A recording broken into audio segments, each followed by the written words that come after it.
Good morning, Memphis and the Mid-South. It's a beautiful Tuesday morning. We made it past Monday, and if you're with us, we thank you for joining us. Let's go ahead and get to your top headlines here on the Action News 5 Digital Desk. Starting with Shelby County Commission, it's been budget talks for a few weeks now, and we are here to report that the Board of Commissioners passed a new $1.6 billion budget, and a slight property tax will go with it. Now, the rate creeps up from $269 to about $271 per 100,000 of assessed value. Now, the increase brings in about an additional $2.5 million above expenses. Commissioners also approved a $176 million capital budget, diverting nearly $12 million from a new Treadwell K-8 school to deferred maintenance in existing Memphis Shelby County schools.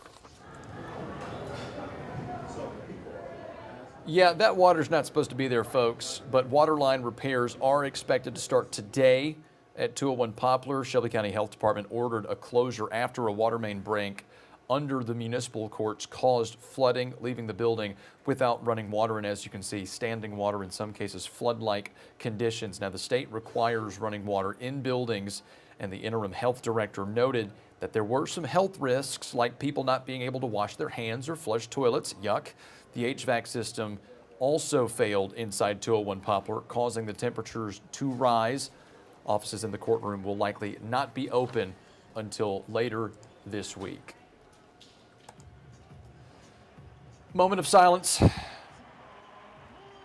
for Grizzlies star Ja Morant, who was traded to the Portland Trail Blazers yesterday. Now, in the trade, Memphis is receiving forwards Jeremy Grant and Chris Murray. As most Memphians know, Morant was drafted with the second overall pick in the 2019 draft. After that, he was the NBA Rookie of the Year, two-time All-Star in 2022-2023, with a bucket of magic to boot and some magical moments during his 7 years here. Memphis has now traded all three of its franchise cornerstones, Ja Morant, Desmond Bane, and Jaren Jackson Jr. Now, the Grizzlies also selected Cameron Boozer as their third overall pick in this latest draft, and some say it shows the franchise is moving in a new direction. But boy, are we going to miss Ja. Keeping Grizzlies news in the headlines, former Memphis Grizzlies player Tony Allen pleaded guilty to a different charge than what his arrest originally was in Poinsett County. Now, you may remember that Allen had originally been charged with possession of a Schedule 6 controlled substance. He later pled guilty to one count of possession of an instrument of crime, which is a Class A misdemeanor. According to court documents, Allen was ordered to pay $500 in fines and court costs. Now, this all stems from this video here from a traffic stop where Allen and a man named William Hatton were arrested after deputies found drugs inside of the car. Former Memphis Grizzly caught up in the federal government's widening sports gambling investigation. We're talking about Ed Davis. There's some old video there, who's been indicted along with a former NBA player, Malik Beasley, accused of turning professional basketball into what prosecutors are calling a, quote, criminal betting operation, end quote. U.S. Attorney Joseph Nacella says the schemes, quote, erode the integrity of American sports and victimize the sports watching public. The Supreme Court is expected to hand down all of its remaining opinions from this term today. Here's a list of some of those cases. These are the big hot topic issues that have been making headlines leading up to today. Birthright citizenship. The Supreme Court is expected to decide whether or not President Donald Trump's restrictions on birthright citizenship can stand or are unconstitutional. And there's also the transgender athletes ban. Supreme Court will also decide whether Idaho and West Virginia's ban on transgender athletes competing in girls' sports will stand. We'll be on the lookout for that.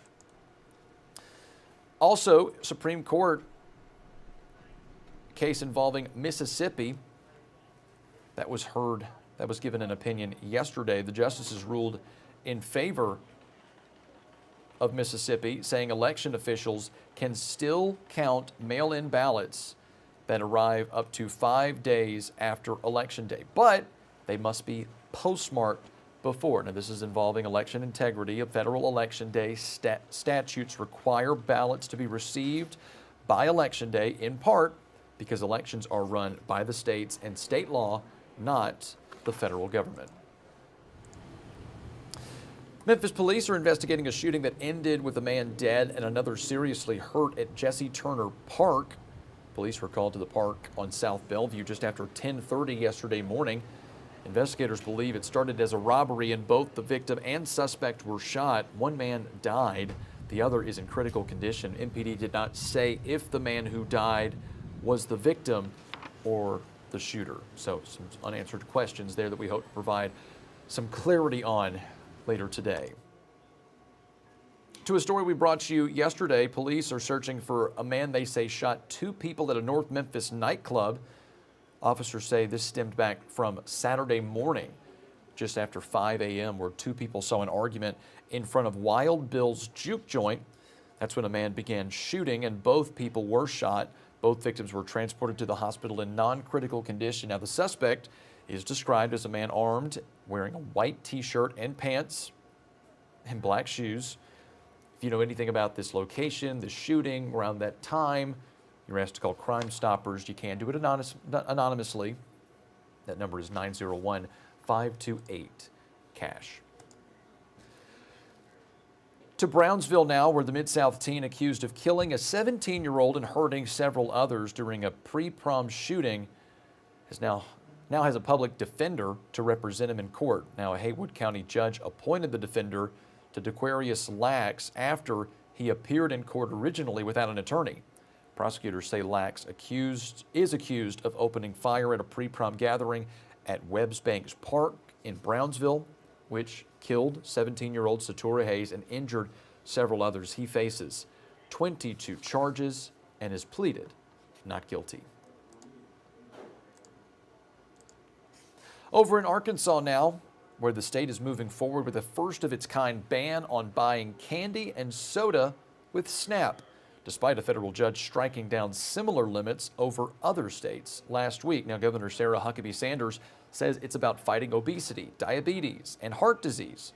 Grocery stores will have to enforce the new rules at the register using a state-created list of banned items, and an app will let SNAP shoppers check if their groceries are eligible.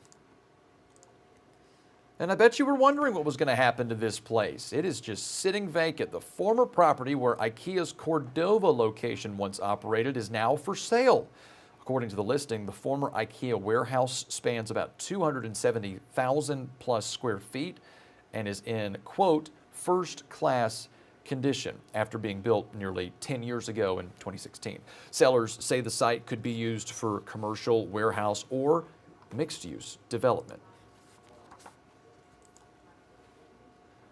Now back to Arkansas, where Governor Sarah Huckabee Sanders has ordered flags to fly at half-staff to honor Marked Tree Officer Trevor Howard, who we mentioned over the weekend and into yesterday, died in a car crash.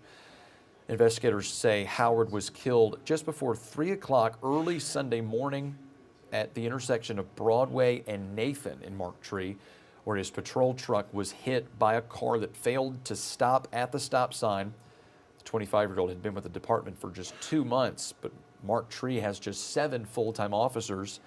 Today, the Cabot Police and Fire Department will join to honor the life of Trevor as his funeral escort travels through Cabot on I-57 northbound to Marked Tree. Switching gears now, the TBI has a warning for parents this morning. They say there's been a growing threat of financial sextortion targeting children and teenagers. Now, that's a type of online blackmail where a predator threatens to release material to a victim's friend, family, or employer unless they send that predator sexually explicit photos or videos. The TBI says they're trying to identify and locate more than 150 child victims right now. Law enforcement in DeSoto County say a man is accused of leading deputies on a chase, and he was in fact also wanted in multiple states and has a history of run-ins with law enforcement. Now, this man here, 43-year-old Jeremy Fitzgerald, refused to stop on I-269 during a routine traffic stop at about 1 a.m. Monday morning.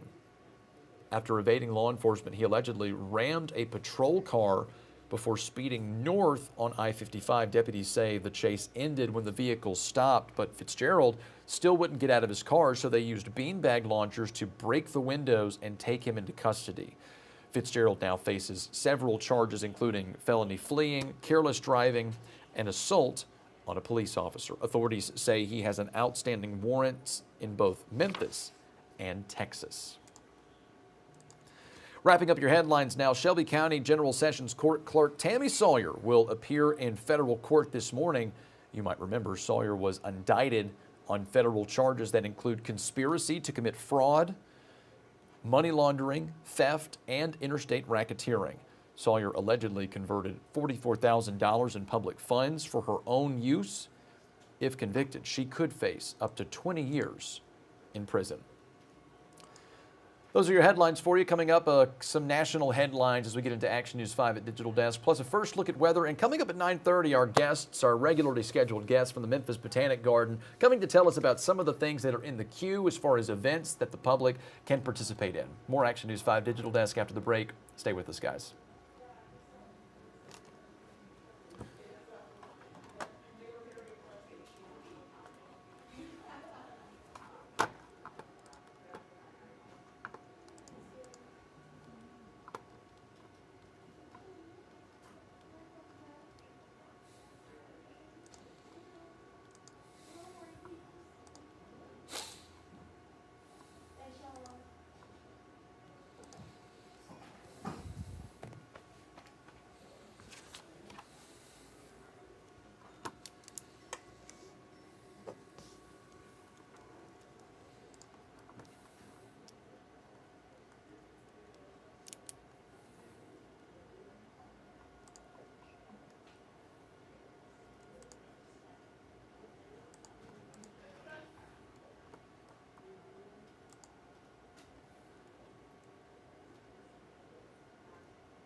With me, John T. Palmer, retired Rear Admiral with the U.S. Navy, a 30-plus year Navy vet, and also now an author.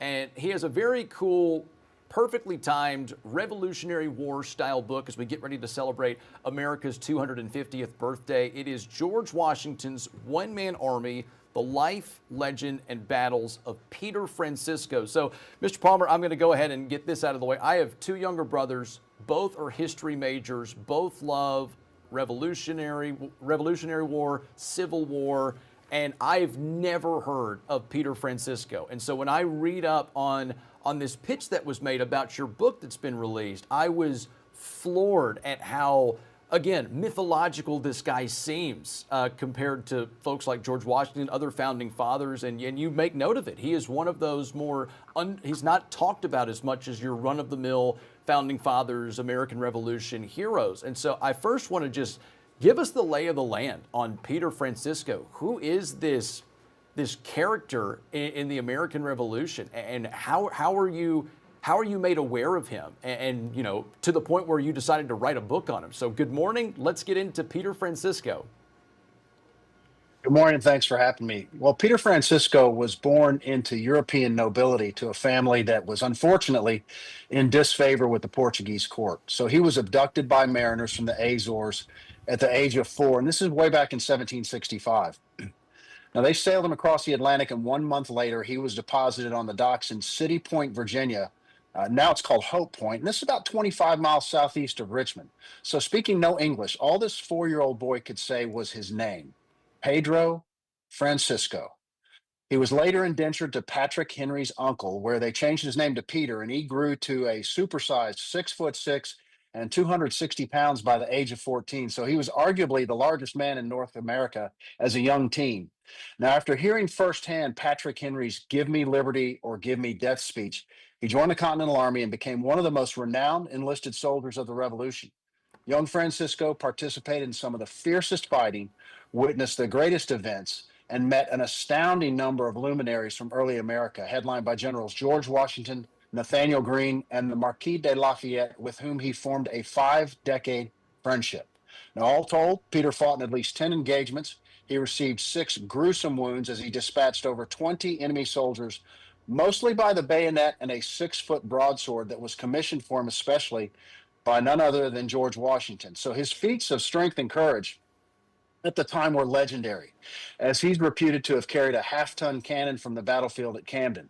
But after the war, he became a planter. He engaged in self-education. He learned to read, and he married into Virginia society 3 times. And he was serving as the Virginia legislature's sergeant at arms when he died in 1831. So this is really a compelling account of one of America's first, finest, and unfortunately forgotten heroes. And it's amazing. You say forgotten that we don't know more about him. When you say 6'6", George Washington was referred to as a very tall individual, and he was only 6'2".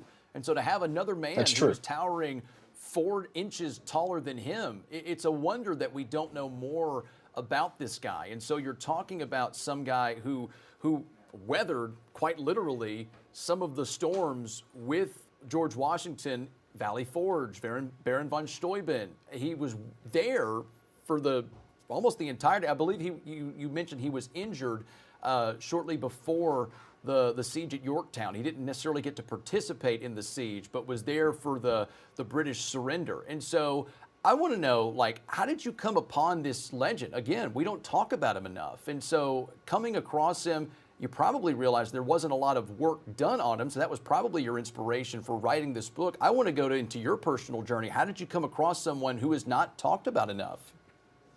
Well, I have to tell you, I've always been a history buff, and I was working around the house. I had a History Channel playing in the background, and the narrator recounted the Battle of Camden, where a soldier, who turned out to be Francisco, was reputed to have shouldered and carried a half-ton cannon from the battlefield. And that really got my attention because that is roughly the modern world record of a barbell deadlift.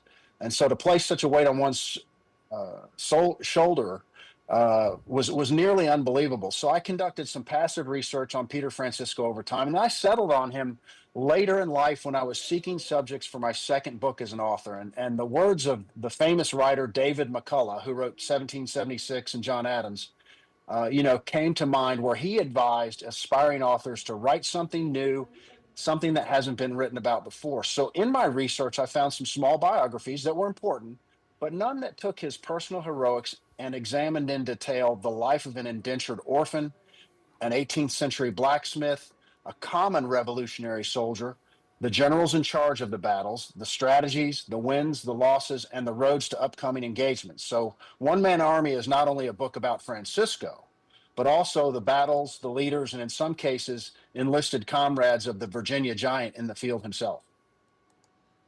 I love that, and kudos to you for taking that initiative to really putting all of that together. It's beginning to have basically have been kidnapped, taken from Portugal to Virginia, and the American Revolution, I feel like in the last decade has been so popularized with the rise of Hamilton the musical, and you read about his own story to be from the Caribbean and to make the most of himself, to rise and ascend the ranks literally, and then marrying into society. I mean, this sounds like almost a carbon copy of the Alexander Hamilton story, and it makes you wonder how many more stories there could be out there. Let's talk about some of the more famous battles. Battle of Cowpens, Battle of Camden, as you mentioned. He was there toward the end of the siege of Yorktown. What is, in your opinion, the most famous battle, or at least his most famous instance of these feats of strength that you talk about? Something that almost seems too mythical to be true, but by all accounts, at least from your research, it's like, no, yeah, this guy definitely did this. Well, I will tell you that Camden is his most famous battle, I think. Important to note about Cowpens, he never claimed to be there. There were some periodicals that placed him there, and we do examine in the book, honestly, the historical record that gets bounced against the legend. And we give, the story.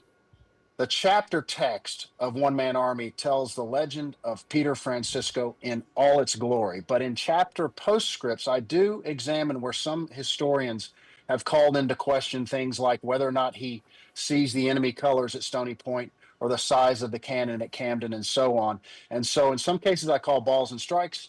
And in some cases, it's left to the mystery of 18th century history. But Camden is his most famous battle, I think. And this is August 16th in 1780. Francisco had just turned 20 years old, but Camden was already his seventh battle and his first one in the South.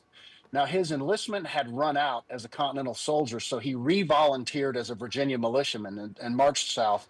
His unit was assigned to the overall command of General Horatio Gates. You may remember him as the hero of Saratoga. Now, this was against Right. Washington's wishes, as Gates had been trying to supplant him as commander in chief behind the scenes. But in any case, Gates was made by Congress the commander of the South. Now, along with Francisco's militia captain, a man named John Mayo, they remained on the battlefield with the regular Continental soldiers from Maryland and Delaware, even though most of their compatriots from the North Carolina and Virginia militia broke and ran. And oh, by the way, so did General Gates. At the start of the battle, he got caught up in the torrent of retreat, did not return to the battlefield, and did not rein his horse in until he reached Charlotte several hours later. So Francisco and Captain Mayo are basically all but alone on the American left, and they're attempting to get to the Continental regulars from Maryland and Delaware who were still fighting the good fight on the American right. So Captain Mayo is getting ready to be bayoneted by a British grenadier. And Peter Francisco elevates his musket and kills the grenadier. At this point, they are separated for a short period of time. And Peter is now alone, and he has to face off against two of Banastre Tarleton's mounted dragoons while he was on foot with an unloaded musket. This is a tremendous disadvantage. So, facing these steep odds, Francisco knew he needed some sort of advantage or trick. So, he faked his surrender by executing the signal on the battlefield in the 18th century for surrender by holding his musket upside down by the barrel with the butt of the musket high in the air.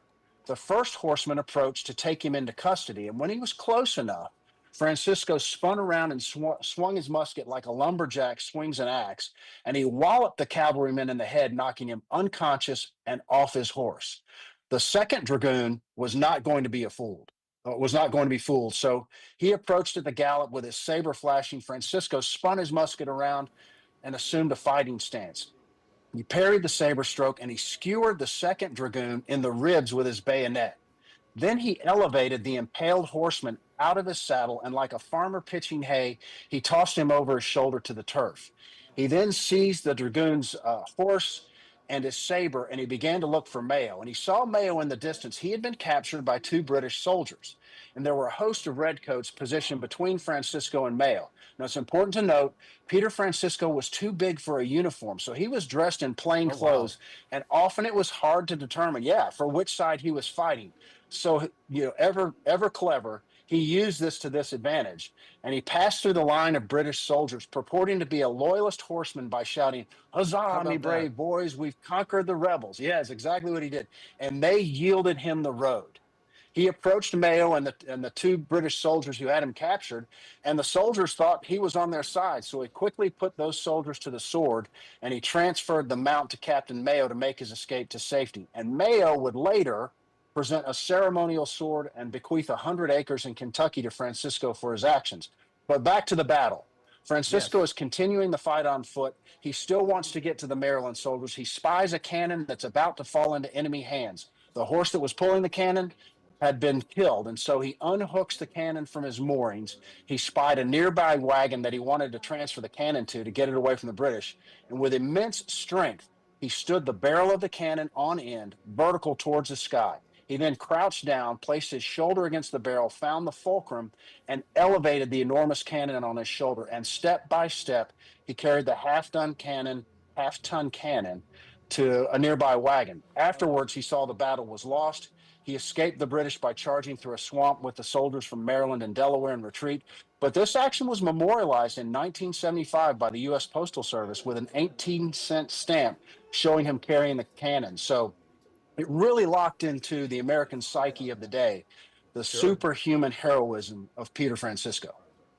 I was completely captivated by that story. And for those who were listening, he mentions Banastre Tarleton. If you've seen the movie The Patriot, Banastre Tarleton is the historical character that Colonel Tavington is based off of. So you can kind of get an idea of how ruthless some of these dragoons were. And for him to take on two of them on foot is, I mean, you said a major disadvantage, but he overcame the odds and did even more so. And all of this is something that you can find in his book, guys. Again, George Washington's One-Man Army, The Life, Legend, and Battles of Peter Francisco. Let's talk about the book, the release. What's the reception been like from the historical community, considering this is, you trying to pave the way, shed some light on a character that hasn't been talked about a lot. Where can folks find the book for purchase, or to do what we just talked about, tell one of these stories? But yeah, let's talk about where can we find the book? What has the reception been like after you've released it? The book can be found with any online purveyor, so Amazon, Barnes and Noble, Simon and Schuster. It's physically in a lot of bookstores, but most of the sales are coming online. The reception, quite honestly, and I will say immodestly, has been exceptional. I've been invited, and I've spoken to the Society of the Cincinnati at Anderson House in Washington, D.C. Some people may know it's the oldest patriotic organization in the United States that was established by General Washington and General von Steuben. Oh, wow. And so that was a huge kudo to get the opportunity to address them. I've done various speaking engagements, and the book is really moving quite well by way of word of mouth and great interviews like this.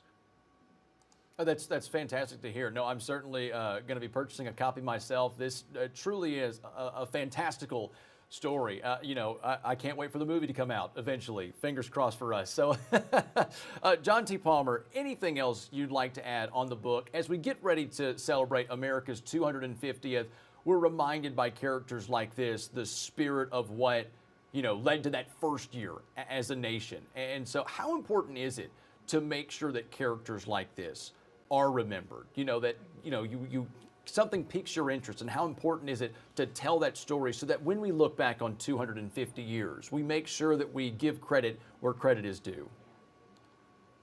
In the introduction of the book, the last line of the introduction are the words of Shakespeare from Henry V. And it's the line, "This story shall the good man teach his son." And I think this is a story that all children and frankly all adults should know about. We should all know about Peter Francisco because he faced the steepest of odds as a 4-year-old orphan dropped unceremoniously off on the docks, who was indentured as a blacksmith, was essentially, servitude. He was released from servitude. He fought in these battles. He became arguably the most renowned enlisted soldier of the day. After the war, for the love of a woman, he taught himself to read, or he went to school to read, because the father of this woman, Susanna Anderson, would not allow them to marry because he was uneducated. So he went to school as a grizzled veteran in his 20s with 5-year-old kids aging up to their early teens. And within 3 years, he could read the classics. And with the drum roll here, he got the girl.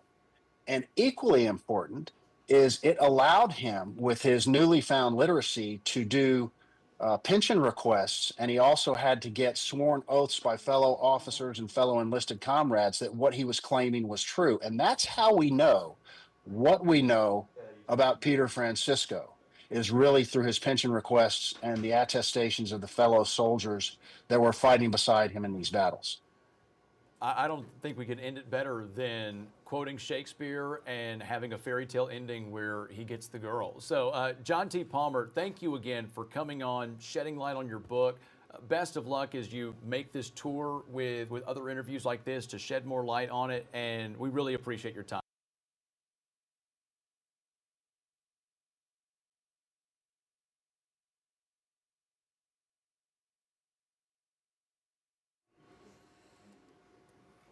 Hey, Olivia, how are you?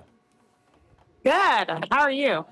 Doing well, doing well. Yeah, no, we had a couple of stories break, some SCOTUS rulings that we're going to get to. We've been teasing them all day on what to expect. They just handed down one ruling on the transgender sports rule.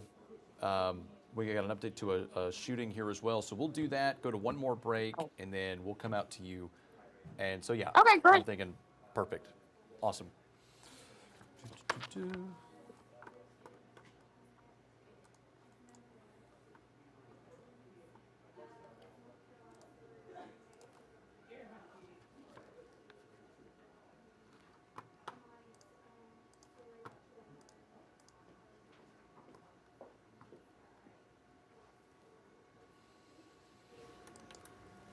Folks, welcome back to the Action News 5 Digital Desk. Some breaking updates for you in some news that we brought you at the top of the show. One of them regarding the Supreme Court of the U.S., one of the cases that were in the courts. We were expecting one of these decisions to be handed down. And in the case of the transgender girls and women, the Supreme Court has ruled today that the state laws in Idaho and West Virginia do not violate the Constitution or Title IX, which is the federal law that prohibits sex discrimination in education.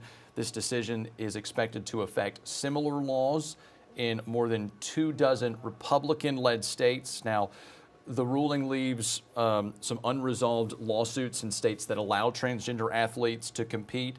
States like Connecticut, California, in West Virginia, again, West Virginia, Idaho, these were the two proponents on the Republican side. The case in West Virginia involved 16-year-old Becky Pepper Jackson, who's identified as a girl since age 8 and has a revised birth certificate recognizing the gender as female. She says that the only transgender athlete known to have sought to compete in girls' sports in that state. So a lot of moving parts here, but the latest in these parts being the Supreme Court's ruling that Idaho and West Virginia do not violate the Constitution. We'll see what happens for the states that do allow transgenders in women's sports in states like Connecticut and California. One more story, a shooting investigation that has taken place in southeast Memphis. We just got this into our newsroom a few minutes ago. This happened just before 6 a.m. where officers responded to a shooting with a victim arriving in the hospital. A male was transported via private vehicle in critical condition. Officers were advised that the shooting occurred on Prescott Road near Sharp Avenue. MPD reports that the responsible party will be a man around 30 years old, last seen wearing all black clothing. Ongoing investigation. If you happen to have been in that area or know anything about this, wouldn't be a bad idea to call Memphis Crime Stoppers at 901-528-CASH.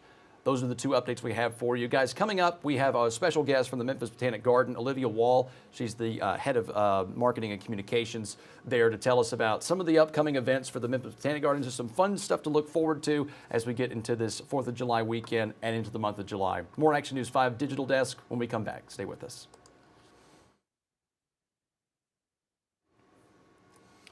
Okay. So I'm doing a little switcheroo. I don't normally do the Botanic Garden interviews, but I imagine we just, do a little, hey, how are you? Here's some cool events we've got going on. Is that the gist?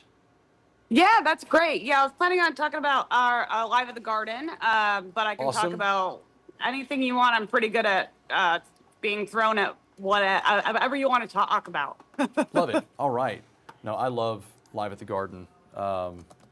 We try to make, my wife and I try to make at least one show a year. Nice.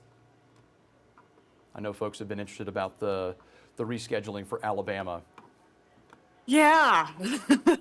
Yeah. Okay. So a few seconds out, and then we will get into it.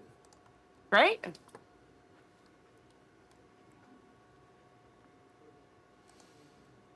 All right, guys, welcome back to the Action News 5 Digital Desk. Went ahead and teased it off the top, but we're going to go ahead and get into our next segment with our lovely friends at the Memphis Botanic Garden. I'm joined now by Olivia Wall, Director of Marketing and Communications for the Memphis Botanic Garden. Olivia, good morning.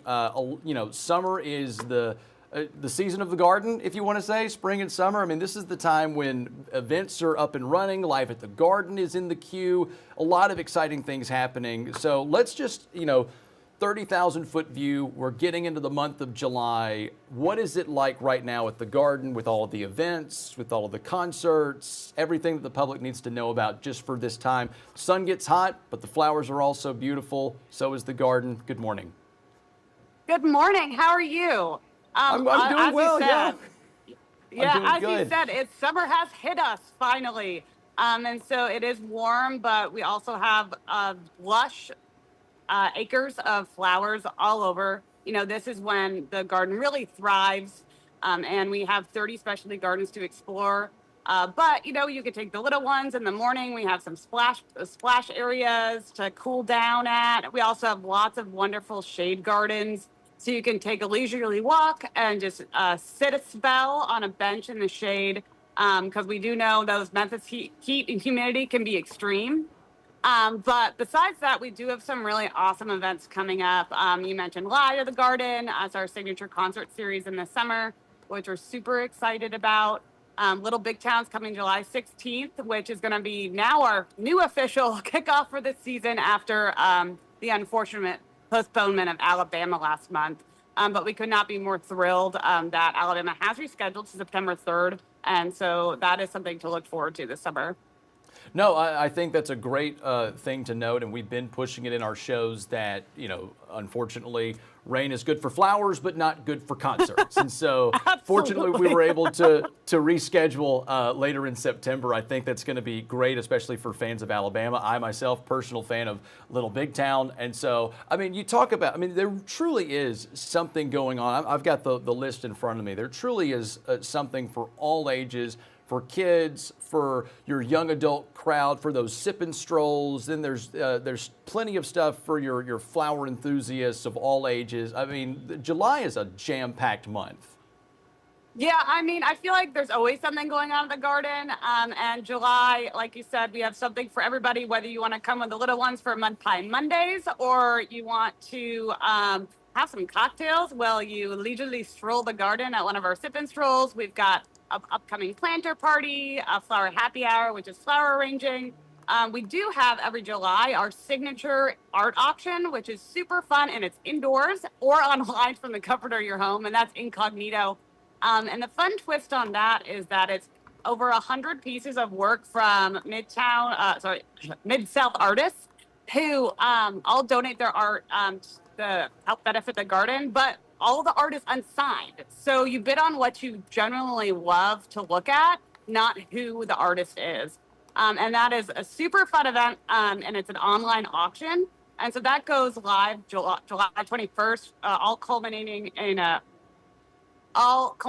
party on July 31st, which is free and open to the public. Come mix and mingle with the artists, dress in costume. It's just a really great thing to get outside, get outside of the house, but it's still indoors. Yeah, no, I'm looking at it right now. I like the artwork is unsigned. That's a great way to get maybe some new artists. You said Midtown instead of Mid-South, and switch it. You could have easily said Midtown. This is like the arts epicenter, if you will. So that's great. A lot of fun. I'm a dad with young girls. I see something like Mud Pie Mondays, Caterpillar 8 Club. I see Mud Pie Mondays. That's just, I'm a big fan of alliteration. But again, the kid events, I think, are a lot of fun because, Memphis has a lot of things going on in the summer. Kids are out of school, and so it's a great opportunity for you to come on and come with us and tell us something that are good for the kiddos. So I think that's a lot of fun. Talk about some of the more kid-friendly events for some of the young parents who might be watching this. Yeah, absolutely. Mud Pie Mondays is our signature summer event, but we also have our summer camps going on. So those are by the week. They're day camps, so you can still sign up for those. Registration is open. And then we also have beyond events. You can just come. We have a 2.5-acre children's garden in my big backyard, which is all about getting outside, exploring, splashing, playing around. We've got Playhouse Lane, which is all these wonderful themed playhouses.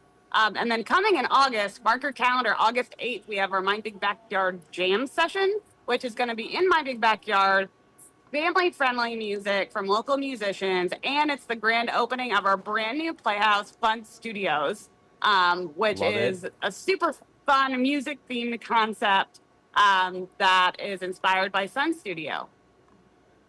Oh, very nice. You've got to play off that culture there, so that's a lot of fun. What are the vibes like right now at the garden? This has got to be. I feel like it's just to go with the garden theme. I feel like we've been waiting for that bloom, and then all of a sudden it starts to warm up, and it's just like, this is. We talk about the hot weather, but at the garden it's like, no, this is like What a time to be alive right now. We've been waiting months for this, for the kickoff for Live at the Garden, for the events to come along, for more people to come in and see what it's all about. My Big Backyard, I think, is a great thing to promote as we get into August. I mean, I got to imagine like the vibes are at an all-time high right now.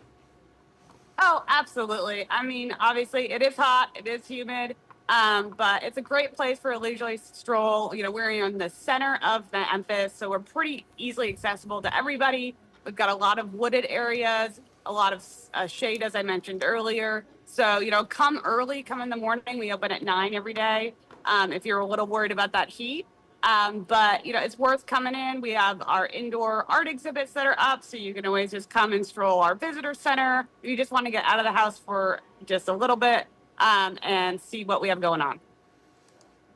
And for those who are hearing about this and they want more information, you know, we've gone in depth about a couple of these. Where's an easy place where they can find information on some of the events that are coming up this Monday or this month? Head to our website at mbg.org, or you can follow us on social media.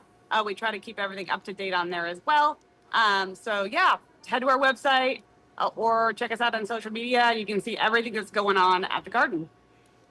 She is Olivia Wall with the Memphis Botanic Garden. Olivia, final thoughts before we sign off for our regularly scheduled meeting on the Action News 5 Digital Desk?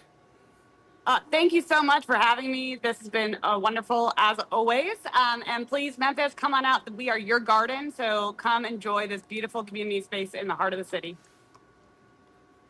Perfect. All right, Olivia, thank you so much for coming on. We really appreciate the garden always sending us their good folks to tell us about what's happening. Thank you. Awesome. No, that's a lot of fun. And if you are a parent and you've got young kids, again, they have events for all ages, and especially Live at the Garden. If you've never been to a show at Live at the Garden, trust me, when the sun sets, it cools off a little bit. The season, the lineup this summer is great. Take a look, get a ticket, enjoy, again, this beautiful gem right in the center of the city. Guys, thanks so much for joining us on the Action News 5 Digital Desk. We'll have more after the break. Stay with us. So much fun. Thank you, Olivia. Oh, thank you. Appreciate it. No, of course. Have a great rest of your week. You too. Happy 4th. Happy 4th. Bye-bye.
Folks, welcome back to the Action News 5 Digital Desk. Some more breaking news involving the Supreme Court of the United States. The Supreme Court has upheld a broad view of birthright citizenship. This was probably one of the most talked about cases that were on the docket for the Supreme Court this term. This decision blocks President Donald Trump's executive order that said children born in the U.S. to parents who were here illegally or temporarily, that saying they're not American citizens, those children not American citizens. Now, this ruling aligns with long-standing interpretations of the 14th Amendment. It also comes on the terms final day after a session largely shaped by Trump's sweeping claims of presidential power, many of which the court has backed. So, two of the most hot topic discussion items on the Supreme Court docket. We teased them today, that being the transgender ban from women's sports that was ruled in favor of Republican-led states like Idaho, West Virginia, that they don't violate the Constitution. We now have the ruling in the case of the interpretation of the 14th Amendment with regard to birthright citizenship. So no doubt those will be in the headlines this afternoon into this evening, national headlines here locally as well. Be sure to tune into our coverage as well as national coverage for more in-depth information, but those are the breaking updates coming into our newsroom. We'll switch gears to national news now, where you might remember we did some reporting a few weeks ago on a string of deadly plane crashes that were happening across the country, really catalyzed by a crew, an 8-man crew of a B-52 bomber that died at Edwards Air Force Base in California. Well, those 8 people were honored during a special ceremony yesterday. We have a report of that and have that for you today. This evening we gather to honor and remember our teammates who sacrificially gave their lives for our nation on the morning of 15 June 2026. Family, friends, service members, and colleagues gathered at Edwards Air Force Base to honor the 8 people killed in the B-52 crash. During the memorial, Chaplain Timothy Session reflected on the morning everything changed. They stepped onto the flight line under the clear, familiar skies of the Mojave Desert to do the mission as part of their everyday lives. And we were all going about our everyday lives. And then the unthinkable happened.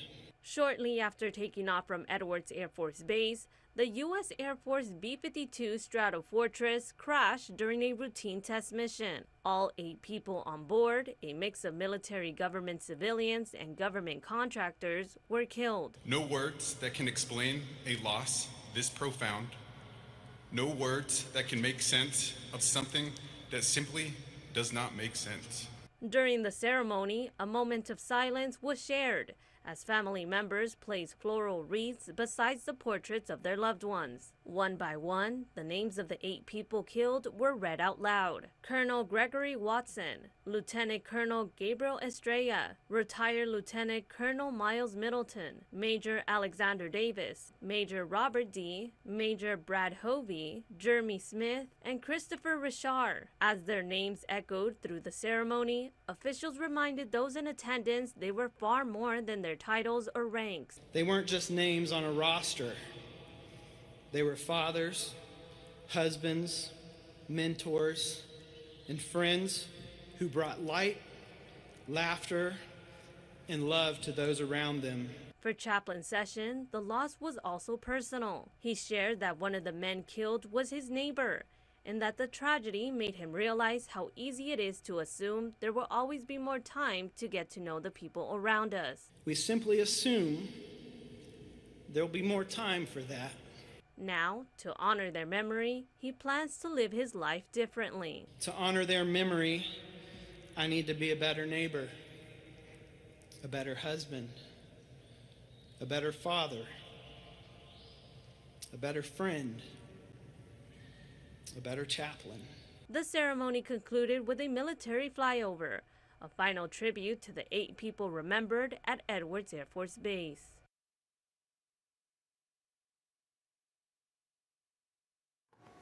Also in national headlines, as we brought you yesterday, wildfires continue to rage across the West, in specifically Colorado and Utah, actually near the Four Corner interchange, the borders of Arizona, New Mexico, Colorado, and Utah. There's an update here providing additional context about mobilization of crews and aircraft to fight these wildfires, which have burned well over 100,000 acres in that area. In fact, one of the fires, the Cottonwood Fire, is feared to be one of the most destructive wildfires in the history of Utah. Here is that update. We have a number of fires across Colorado. From the Snyder Fire on the border with Utah near Grand Junction to the Aspen Acres Fire southwest of Pueblo. Good afternoon. Democratic Governor Jared Polis says they have all the state's aviation resources helping firefighters on the ground. We have currently 9 large air tankers in Colorado. We have 6 single-engine air tankers. We have 8 Type 1 helicopters. They are going rapidly between the fires based on the need of the conditions. Crews here in the Denver metro area are heeding the call to help. Boulder Fire Rescue says they're sending 3 people to Aspen Acres tonight. West Metro sent 2 crews of 4 firefighters to the Snyder Fire. And Mountain View Fire Rescue sent 4 people Monday morning to the Snyder 2 to help with the fight near Grand Junction. You want to help everybody the best you can. Paul Ostroy says when they get the call that Colorado is burning, his team is proud to help. We are. It's part of our job, and I think the hardship of a majority of the individuals is recognizing we can't all be there on the fire line. Resources Mountain View Fire Rescue can spare without spreading the crews here thin. They end up not taking specifically from our line personnel. And with that, we are able to still manage our local response. But between the busy holiday weekend to come and the fire danger lingering in the state, Ostroy is urging people to be cautious about flames and skip the fireworks so they don't give firefighters any new fires to put out. There is a way that we can certainly celebrate being patriotic without using fireworks. And these are great opportunities as a community to kind of come up with some of those options to work together to still celebrate and still show that we care.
First, we've got a very special interview right off the top. We're joined now with country artist Rodney Atkins, doing a bit of a media tour to talk about his latest album release, True South. It's out now. It's been out for about a month, and we're talking about it. Rodney, I'm going to get the fan out of the top because I got to tell you, I don't mean to date you. I turn 32 next month, but when I listen to songs like Watching You, I am teleported back to my dad's truck being taken to football practice in the mid-2000s. So, I mean, you're a part of my childhood and a lot of childhoods, at least here in the South, in Mississippi, in the Mid-South. So I want to thank you first and foremost for that. Fan is out of the way. We're going to get more to the professional side of this with the release of the album. So let's go into the album. I know I got you for only a few minutes, but let's talk about that and what the release has been like for you personally and professionally. Good morning. Man, good morning. I don't even know what to say. That's the coolest thing ever, to be a part, to have songs, and that's the challenge, is to have songs that will be relevant, that were relevant 20, 30 years ago, and trying to have songs that will be relevant 20, 30 years from now. And to be a part of somebody's family, I mean, that's cooler than having a hit song. That's everything.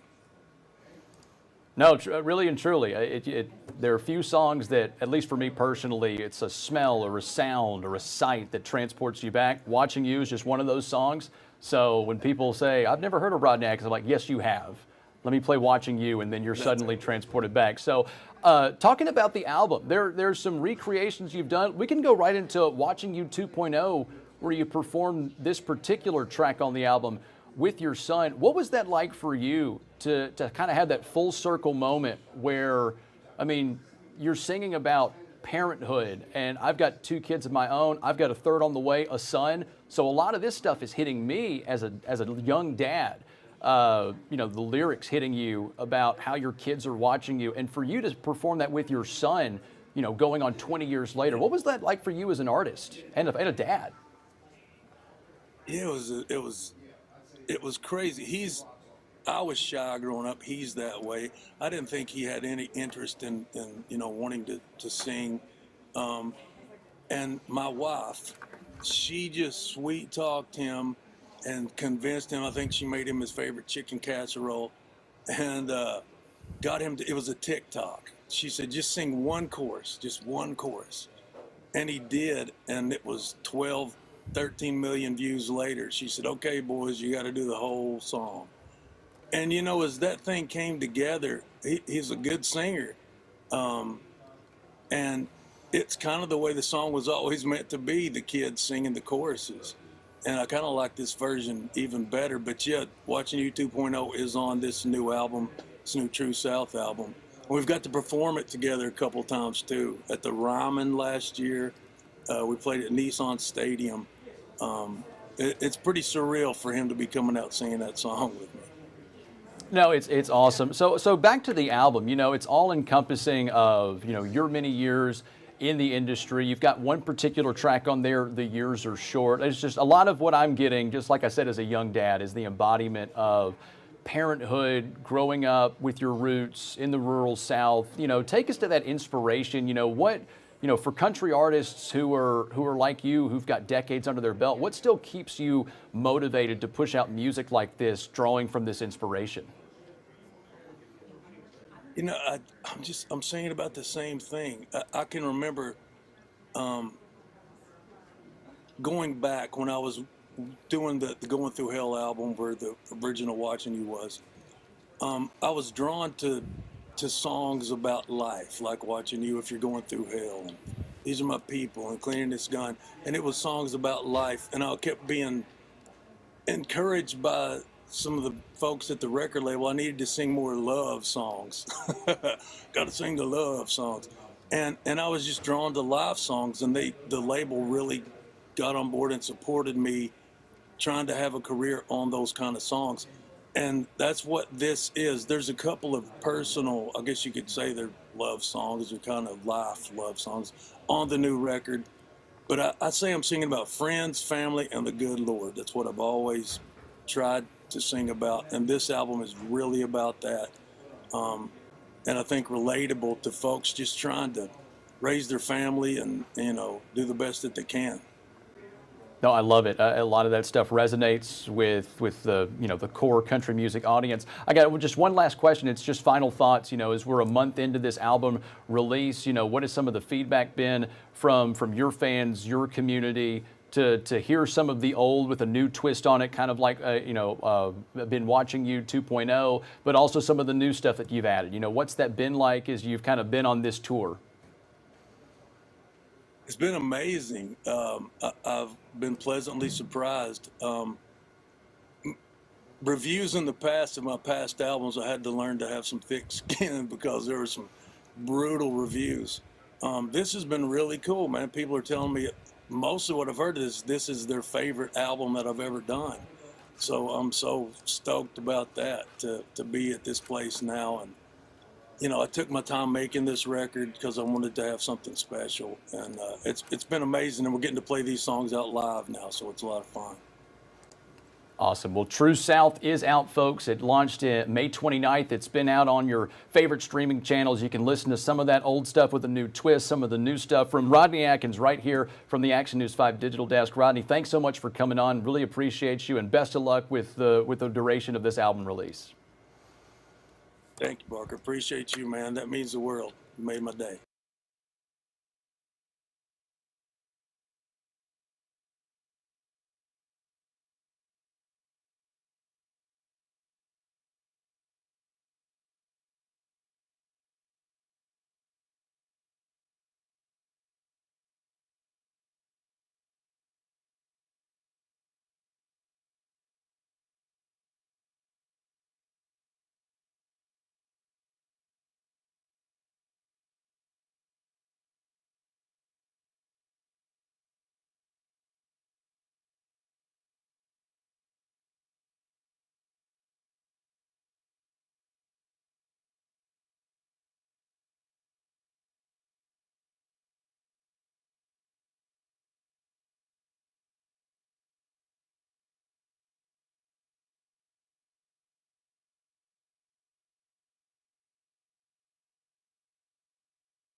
All right, guys, welcome back to the Action News 5 Digital Desk. If you're just hopping on with us at 10 o'clock, we're going to get to some of your top headlines and some national headlines as we get ready to get into Action News 5 midday with Jerry Askham. We're going to start off with Shelby County Commission. It's been budget talks for weeks now, and we have, I believe, a budget for the county commission. As of yesterday, they passed a $1.6 billion budget with a slight property tax increase to go with it. Now, the rate has creeped up from $2.69 to about $2.71 per $100,000 of assessed value. Now, the increase brings in about $2.5 million of above expenses. Commissioners also approved a $170 million capital budget, diverting nearly $12 million from a new Treadwell K-8 school to deferred maintenance. So, good news there. But what's not good news is this scene from 201 Poplar yesterday, and it stems into today. A water main break at 201 Poplar, which was sitting just above, where was it? It was under the municipal courts. That's where the water line was. It burst, causing flooding. You could see it right there, leaving the building without running water. Now, the Shelby County Health Department had the building closed into today because the state requires running water in buildings to do things like wash hands, flush toilets, simple stuff that they're not able to do currently. Now, the HVAC system, we're told, also failed at 201 Poplar, causing temperatures to rise. Offices in the courtroom likely will not be open until later this week. Pour one out, Memphis. Ja's gone. If you woke up this morning thinking it was a dream, pinch yourself. You're going to feel it, because the Grizzlies traded Ja Morant to the Portland Trailblazers, of all places. And now fans across the city have been reacting to the news. We've been out and about speaking with fans. Some understand it, some can't believe it. But in the trade, fortunately, the Grizzlies are receiving, some collateral from it. They're receiving forwards Jeremy Grant and Chris Murray. As we all know, the story of Ja, drafted second overall pick in 2019 draft, went on to Rookie of the Year in 2020, two-time All-Star 2022, 2023. I'm sad. I'm just going to go on a limb. I'm sad because now it's officially over. The era is officially over that involved Ja, Jaren, Desmond Bane, all traded. We've got this new core coming, and it is exciting. Gigi Jackson, Cedric Coward, Zach Edey. We just drafted Boozer. So, it's exciting. Keep your hopes up, Memphis. The best is yet to come, and we get to see what this new core of Grizzlies get to bring us. Sticking with Grizzlies news, though, former Grizzly Tony Allen pleaded guilty to a different charge than what he was originally arrested for in Poinsett County. You might remember he was originally charged with possession of a Schedule 6 controlled substance. This all stems from this traffic stop right here where Allen was arrested along with a man right there on the left in the white shirt, William Hatton, after deputies found drugs inside the car. According to documents, Allen was ordered to pay $500 in fines and court costs after this new plea deal. He pled to one count of possessing an instrument of a crime, which is a Class A misdemeanor. In other Grizzlies news, former Grizzly Ed Davis caught up in the federal government's widening sports gambling investigation. This all stems from you might remember that Terry Rozier, Chauncey Billups, that is going into now as this widening sports gambling investigation continues. Davis was arrested along with former NBA player Malik Beasley. They're both accused of turning professional basketball into what prosecutors are calling, quote, a criminal betting operation. U.S. Attorney Joseph Nichella says the schemes, quote, erode the integrity of American sports and victimize the sports watching public. The Supreme Court no longer expected, they did. These two instances right here, these two cases that have been making headlines in the days leading up to today have been handed down by the Supreme Court. We'll go in the order of which the bullets are. So we'll start with the birthright citizenship. So the Supreme Court ruled on today. They upheld the broad view of birthright citizenship, which blocks President Donald Trump's executive order that said children born in the U.S. to parents here who may be illegally or temporarily are not American citizens. That is what the executive order said. Now, the ruling goes against that, aligning with long-standing interpretations of the 14th Amendment. It also comes on the term's final day after a session largely shaped by Trump's sweeping claims of presidential power. Now to the transgender athletes ban. So the Supreme Court has upheld state laws that bar transgender girls and women from competing in female sports teams. Now, in a ruling today, the court's conservative majority said Idaho and West Virginia, both states with laws banning transgender girls and women from competing in sports, that their laws do not violate the Constitution or Title IX. The ruling leaves, however, unresolved laws.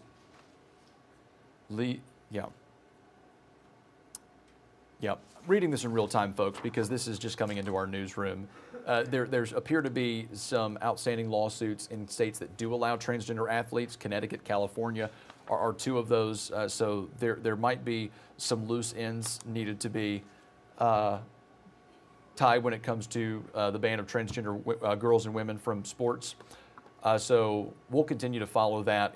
It will likely be in our coverage later today. It definitely will be in your national headlines, as again, these two cases in particular have been making headlines in the days leading up to today with the Supreme Court. Those are your top headlines. We've got some more news and some things you need to be on the lookout for on the Action News 5 digital desk. That's all coming up. Stay with us, guys.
Welcome back, guys. We're going to go to Arkansas now, where there's some changes coming to SNAP. We've been talking about this, but it looks as though Arkansas is moving forward with this first of its kind ban on buying candy and sodas with SNAP, despite a federal judge striking down similar limits in other states last week. Governor Sarah Huckabee Sanders says this is about fighting obesity, diabetes, heart disease.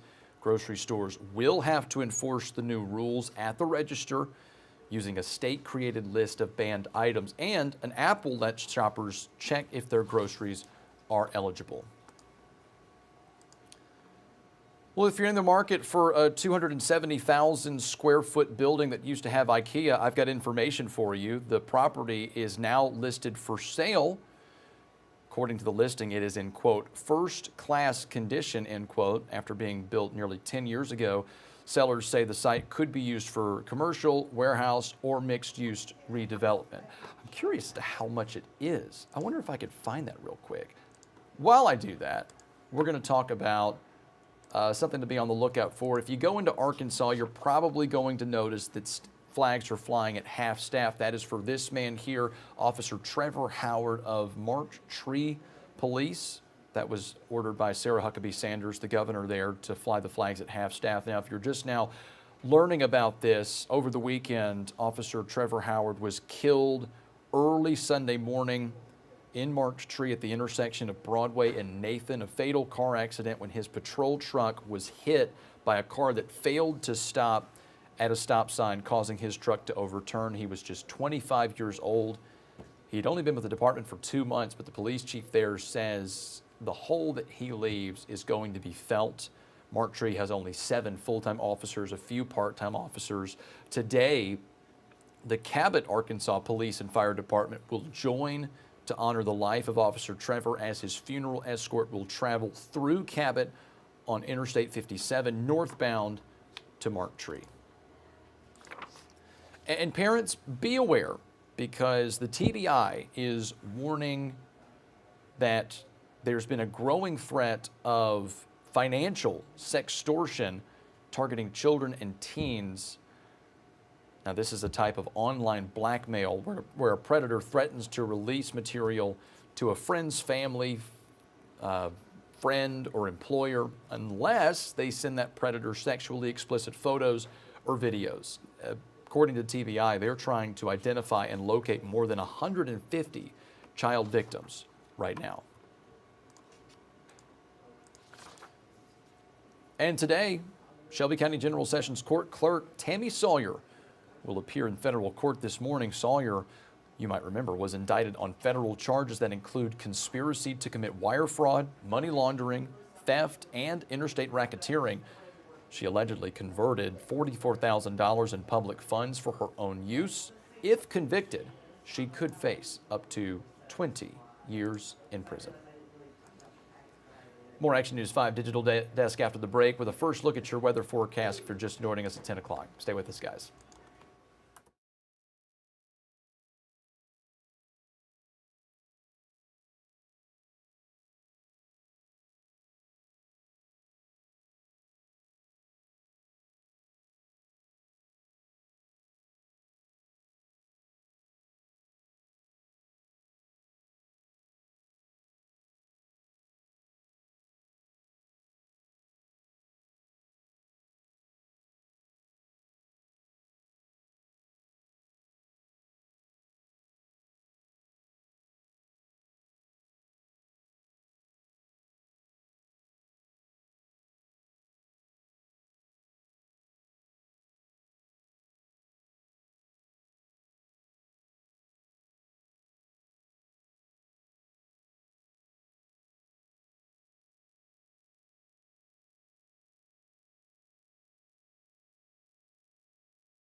All right, guys, welcome back. Let's get a first look at your forecast for this 10 o'clock portion of the Action News 5 Digital Desk with First Alert meteorologist Patrick Ellis. Thanks for joining us here on the Action News 5 Digital Desk. I'm First Alert meteorologist Patrick Ellis. Today, another hot one here across the Mid-South. We're talking high temperatures getting up into the middle 90s once again here across the Mid-South. And speaking to that, feels like temperatures obviously working their way back up to about 105 degrees as we head through the course of the day today. Actual air temperature about 94. So tack on an additional 10 degrees, and that's what it will feel like as we go through the course of the day today. Tomorrow, maybe adding up a chance for a shower or thunderstorm to actually bubble up. Tomorrow morning, we'll start off upper 70s, near 80 degrees. From there, working our way up through the lower 90s. We'll get through the morning with sunshine, maybe a few wispy clouds from time to time. Back out to the south and east of us, couple of clouds developing closer to the Alabama-Mississippi border, and that may actually lend itself to a few showers and storms. Late afternoon, early evening hours moving from east to west. I know that's an oddity for us. Typically, our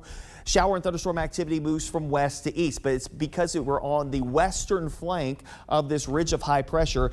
And that ridge of high pressure is circulating clockwise. That's why we're going to see the showers and thunderstorms moving again from east to west. A lot of them will fade away after sunset. The clouds may linger a little bit longer as we head through the overnight period, but eventually clearing back out heading into your Thursday. High temperature there about 94 degrees, and feels like temperatures, guess what, right back up to around 105 degrees, and maybe a chance for a cooling shower or thunderstorm again through the course of the next couple of days. So a reminder as we head through not just the next 3 days, but really all the way through this stretch, including for the 4th of July holiday, to drink plenty of hydrating fluids, wear light, loose-fitting clothing, take plenty of breaks in the shade or indoors, and of course checking in on groups of folks who may not have adequate access to cooling relief, and also your pets as well. You know, think about this, going out as early as possible when you're taking your pets out to walk. You probably want to do that again as early as possible. The longer you wait, the more heat that those items like the grass, artificial turf,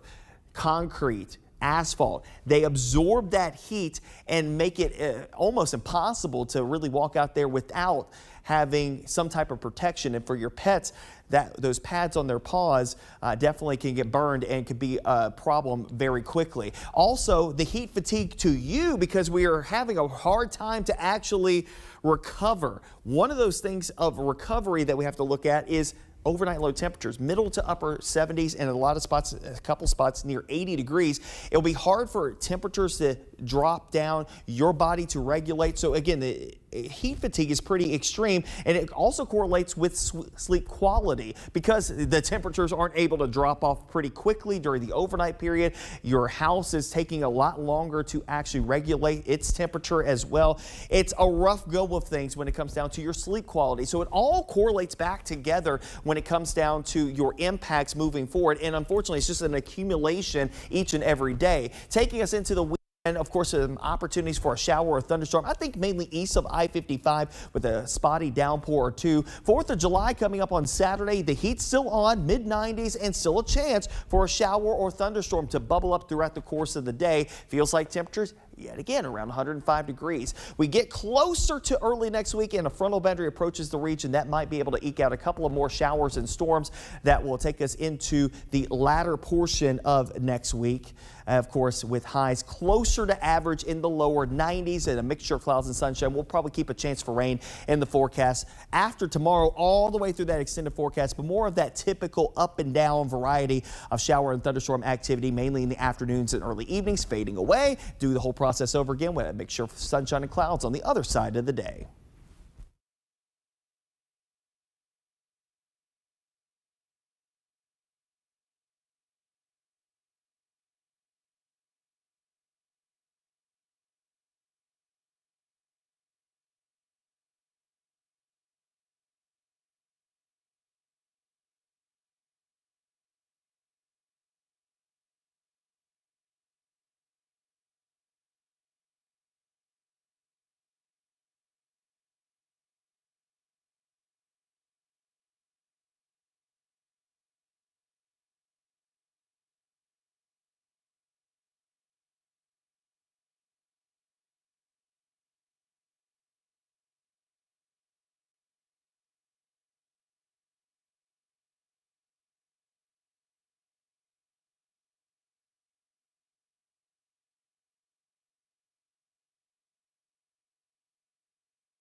All right, folks, welcome back to the Action News 5 Digital Desk. Fun interview for you at 10 o'clock. I saw this on social media, reached out to the University of Memphis and says, I've got to have these guys, a group of students that help produce a video game, believe it or not. Not like, you know, your dorm room, oh yeah, I made a video game through some coding. Like, this is actually a video game that you can see with Xbox, I believe. But I don't want to botch this. I want to get right into it with my good friend here, Garrett Sewing, who's just graduated from the University of Memphis, computer science major, a part of the team that made this video game, Molly the Marble. Garrett, we've got some video that you provided us. Thank you again for that. We'll show a little bit of that as you talk more about the video game. I first want to just get into how this all started. I mean, computer scientists, you know, there's a lot of things you can do. You stuck with video game. What was the inspiration behind this? How did this all start? Good morning.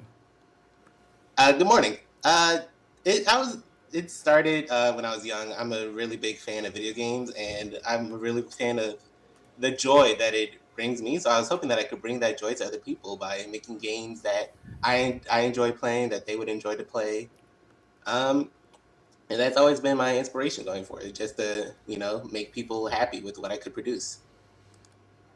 So obviously, video games, big passion. A lot of us in this world. I mean, who could? I mean, look, I'm from the era where I would wait outside of GameStop for Modern Warfare 2. If that tells you how old I am. But nevertheless, you come to University of Memphis, you declare a major of computer science, you get connected with these other people, and then get involved with this game, Molly the Marble. We'll show some video in just a second. How did Molly the Marble come to pass? Was it any inspiration on your part, or did the game creator come to you and say, we have an idea for a video game, we'd like you to help with that? How did you get involved with that?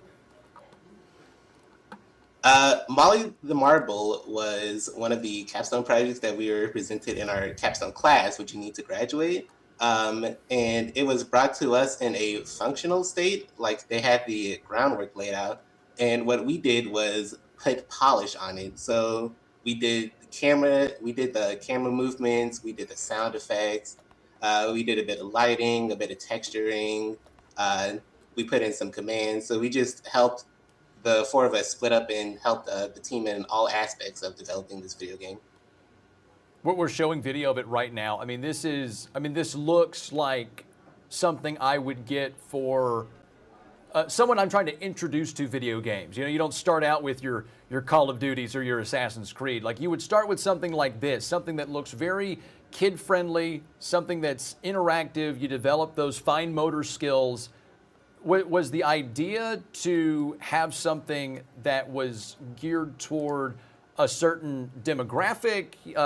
This was a capstone project. For those who don't know, that's sort of like a dissertation. You're defending a final project, if you will. What was the inspiration behind it? I mean, I love the concept. So you can see it in the video you just showed, but the graphical inspiration was like a scrapbook world, like a world pieced together with cardboard, foam, things that you could just find laying around a craft store. And gameplay-wise, yes, you're right. It is like an introductory game. It's a cozy puzzle game that you could, leisure your way through. There's not too much at stake. There's not too much put on you. It's very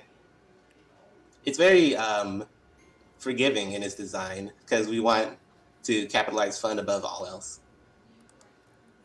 And so talk to us about, at the very beginning of that video, you see the iconic Xbox logo. This got picked up, correct? Like, am I to assume that this has got picked up and you can play this now on an Xbox?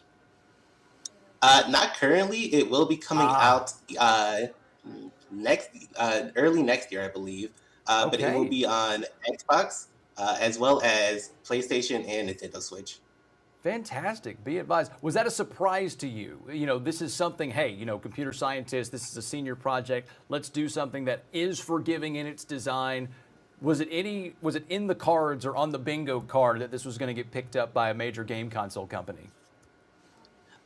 No, it was actually quite surprising that it came through like that.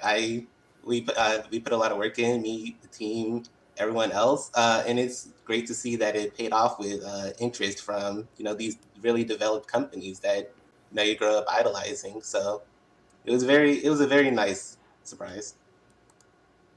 So we were talking off camera. You've just graduated the University of Memphis.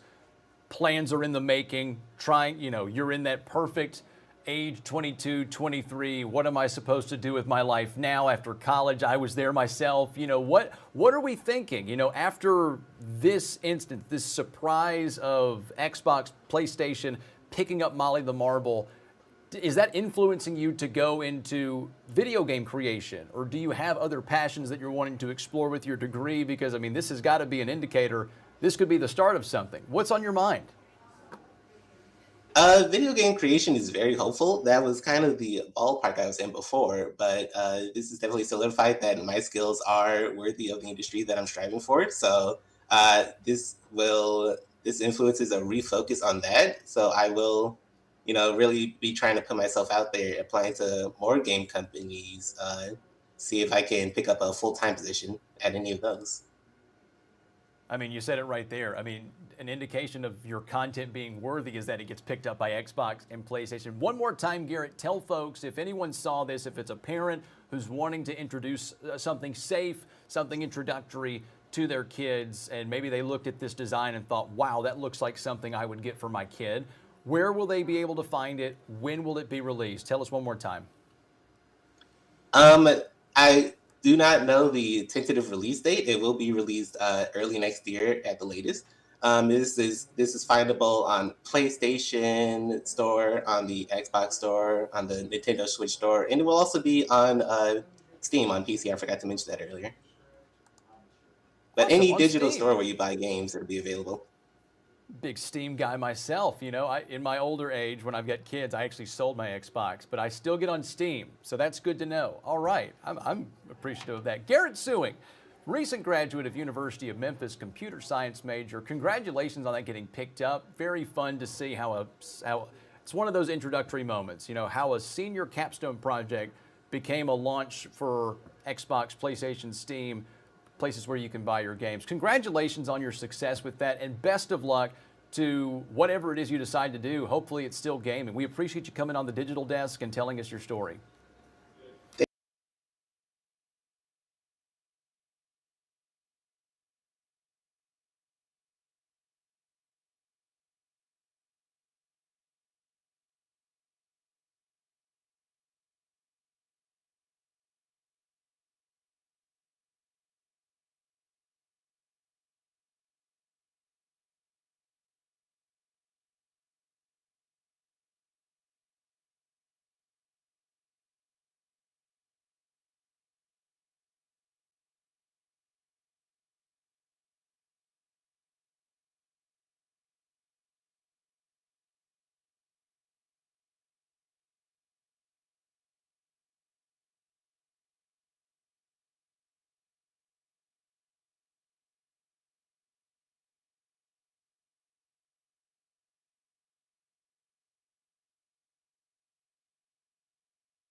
We've got an exciting interview about an upcoming raffle from the Catholic Charities of West Tennessee, and I have to tell us more about it is the guy heading it all up. We've got George Nixon, the Executive Director for the Catholic Charities of West Tennessee. George, I'll go ahead and just put the cat out of the bag. We have a very rare bourbon collection that we are raffling off as part of an effort to raise money for the good work that the Catholic Charities of West Tennessee does for its area. So I want to talk first and foremost about this collection, how we came upon it, and how we had this idea, hey, we can use this for the benefit of the work that we do in West Tennessee. Good morning. Let's talk about this. Absolutely. Good morning. Great to be with you. Yeah, so we live in bourbon country, right, or very close to it. So we know there are a lot of people that are very excited about bourbon, that enjoy bourbon. And we thought, you know, there's a lot of people that are excited about our work and enjoy our work. What if we just combined the two, kind of a fusion, if you will, right? And so we had this idea. It was really our director of development, Mike Goffner. He said, what if we raffled off a very hard to find suite of happy bourbon? And we linked it with the 4th of July, calling it the Pappy 4th of July bourbon raffle. And it's a collection of 6 bottles valued at about $10,000. It was hard for us to even get our hands on. And every ticket costs $100, and we're selling 2,000 tickets. And so it's just been a lot of fun to see people get involved, get to know our mission a little more, get excited about bourbon. Just a great little fusion of interests. I love it. I get excited about bourbon, but you're right. I mean, this is something that's very hard to come by. I got to try my wife's uncle's 10-year bottle of Pappy Van Winkle, but sip, even that, right? a sip, and I thought, wow, this is a little out of my price range, but happy to partake. We have I've got it written down. We've got a 10-year, a 12-year, a 15-year, a 20-year, a 23-year, and to top it all off, a 13-year aged bottle of the Winkle Family Reserve Rye. I'm very curious. You say you had a hard time finding it. I mean, this is quite the collection. Retail, you're right, is in the $10,000 plus range. How did we happen upon this? A very anonymous donor that I'm not allowed to talk about, or what? What was the reason behind this? So yeah, I won't reveal names, but we know a lot of people, secret, obviously, who are involved in our mission and support what we do. And so among them is a very generous distributor that worked closely with us to help us source this. But even for him, it was difficult. So we're very grateful to them and all the ways that they support us all the time. But this particular project was something that they really dove into. And again, it was a challenge even for them. So we know how rare this is to find, and we're just so proud to be able to sponsor this. I mean, that's a great link to have for something like this, because I mean, it works out to where tickets are $100. You know, some might see that as a lot, but in the grand scheme of things, it's a chance to get something that's well worth 100 times the amount of that ticket. And you know, channeling the math of my accountant father, you know, this stands to benefit about $200,000 toward the Catholic Charities of West Tennessee. You know, your group benefits about 41,000 people in your region. You know, what are some of the things that the proceeds from this will go toward? You know, for those who aren't aware of your organization, you know, what are some of the things that this would go toward? Yeah, so a big part of our effort is really solving the homeless crisis in Memphis, so what we do really is we meet people where they are on their journey. We have an outreach center right on our campus where we see about 200 to 250 people a day coming for meal, coming for hot coffee, coming for conversation and community. And we call that area our front porch. And our goal really is that our front porch becomes our front door. When people are ready, you wouldn't know this if you're not in this field, but you can't just force services on people. They have to really raise their hand. In order to do that, you really have to build rapport and trust. So we do that. We spend a lot of time doing that. And then when people are ready and they trust us enough to share their burdens and share the journey that they're on, they come in for additional services like housing and case management. We also do a lot of outreach to those who might call the working poor, specifically around food insecurity. So we have a network of mobile pantries where people can come and get free groceries. And our goal there really is to offset expenses, because a lot of the folks that we're supporting through that are often having to choose between paying my electric bill and eating this week, right? So we aim to eliminate that choice, and really, so you can have both, right? You can eat and keep your lights on. So we're doing a lot of things also for families, so specifically new families. If you think about when a baby's born, that can be a really kind of financially straining time for a family. Those one-time purchases that are very expensive, like car seats, pack and plays, et cetera. Mom may or may not be able to work at that time. And so we do a lot of work to support those families during that particular time.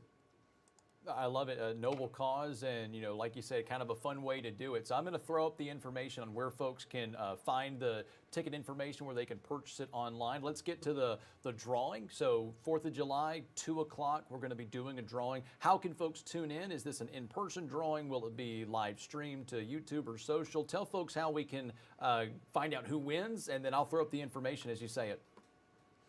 Well, so if you sign up for a raffle ticket, you'll be invited to participate or be aware of the drawing, and it's just a great time. It's our first time doing it, and I think it's really been a success so far. And we're already talking about next year and how to be even more successful, how to reach even more people. It's just been a tremendous thing. So.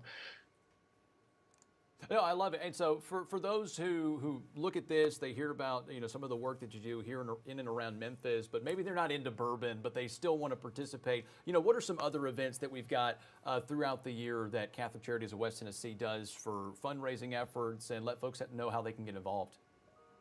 Yeah, absolutely. So our big gala is in September. It's called Cooks and Callers. It's where we team up local celebrity chefs with local priests, and they kind of a little competition for them to prepare a meal, and some prizes given away. It's also a big fundraiser, so there's silent auction, all of that. It's really just a great time. This will be our 5th year doing it. And it's just the community that comes out. It's just a wonderful time together. So you could look for that in September. We also do a Hope for Heroes campaign all around Veterans Day. A lot of our effort is supporting homeless veterans. And so that's really a team effort where you build a team. We've seen a lot of people in the military building teams to support that effort. It's a fundraising effort. And then also be on the lookout for our Buy a Tree, Change a Life. That's our Christmas tree fundraiser, where instead of just kind of buying your tree off a lot, you can buy it from our lot and at the same time support a good cause while you're buying your Christmas tree. We did that for the first time last year, and that was also a tremendous success. I've personally participated in Buy a Tree, Change a Life, so that is a great cause, personal testament to that. Folks who don't know, that website is going to be just simple, ccwtn.org. CatholicCharities.org, the abbreviation for Catholic Charities of Western Tennessee.org. Final question, probably one I should have asked on the forefront. When you sent us this information, you'd sold 565 tickets, about a quarter of the way there. Where do we stand now? Hopefully not sold out, so we didn't do all this for naught and tell folks to go and sign up. Where do we stand right now? How many do we still have left? You know, I don't know the exact number. All I know is that they're going fast. So please, while you still can, take advantage of the opportunity, buy as many tickets to raise your chances, and know at the same time that you're really supporting a good cause. We've just been so surprised by the turnout of the community and just kind of the joy that this raffle has brought to people. I love it. Well, hey, there's a good, a secretive call to action. Hey, oh, I don't know. I don't know, but you better act fast. George Nixon, Executive Director, Catholic Charities of West Tennessee. Very cool topic of how to raise money and benefit the less fortunate in and around Memphis. Thank you for coming on to talk more about this, and best of luck. I hope there's some more fun stuff in the queue for this year and as well as next year as we see the success from this. Thanks so much, and thanks for the opportunity to share it.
Alrighty, guys, welcome back to the Action News 5 Digital Desk. We've got some special guests. They're recurring guests, but first-time guests for me. It's your guys. It's Josh and Dalton with Lifetime out of Collierville, giving us some helpful tips on how we can fully enjoy the summer, taking care of our bodies and making sure that we're making the most of it. Guys, first and foremost, Andrew is moved on to the greener pastures of schedules, if you will. So you get myself, and maybe occasionally you'll get Ariana Poindexter, Deja Brown, as we sort of divide the duties of this desk that Andrew held. My gosh, big shoes, literally and figuratively, to fill. So first off, guys, good morning.